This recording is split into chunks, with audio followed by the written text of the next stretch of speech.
So I'm going to take you through a quick demo of some new functionality and some old functionality that we always like to bring up to see more and more of our clients leverage.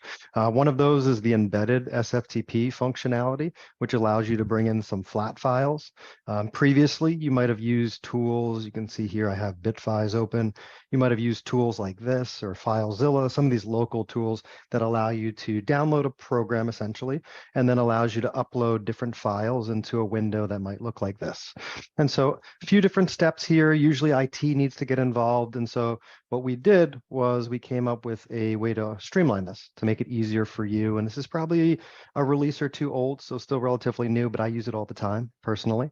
But if I close this out, and if you go to this tools section within DataBlend and you expand this, you're going to have SFTP client here. And then so if you're using that currently, as I know some of the people on this call are, you're able to upload your files directly into DataBlend instead of that third party to save you a few different steps. So if I click on this, you'll see it brings you here, and then you have the ability to select whichever SFTP, and these are labeled just as local and remote.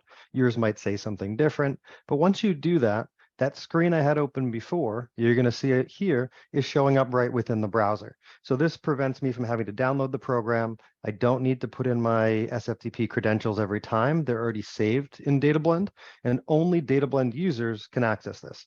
So it's still secure, it's still locked down. It's the same functionality as what you've enjoyed through the SFTP, but it puts it right within a couple clicks within DataBlend, so it saves you a login in another program here. But once you're in here, you have the same capabilities. So I can click upload. You could drag the file. I can click on this. And if I go down to, let's say, my demo files, and I'm going to grab this payroll entry, hit OK. Once I do that, I hit upload. We're going to let that take a second just to upload the file.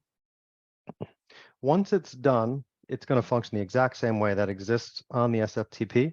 But I can go to my dashboard, and you're going to see in here it kicked off my workflow.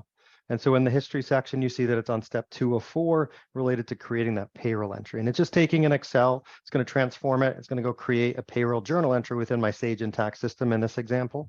But I didn't need to go in and kick anything off manually. I didn't need to put it on a schedule or wait for a schedule. I simply uploaded my latest file, which I might have downloaded from ADP or whatever other payroll provider that I'm using. I go get my file, I upload it, I can go right into DataBlend's, and then it kicks off my workflow. In about 30 seconds, even less, you can see it just finished up. It then created that journal entry in the target. So that's that new piece of functionality, is just the existence of this tool. Everything else within your workflow will work the same. So if you previously used SFTP and you were using the local version of it, you can now switch to use this, and you don't need DataBlend to do any changes, no configuration changes, no additional tools being enabled on our end. You just naturally have it at your disposal if you wanted to leverage that.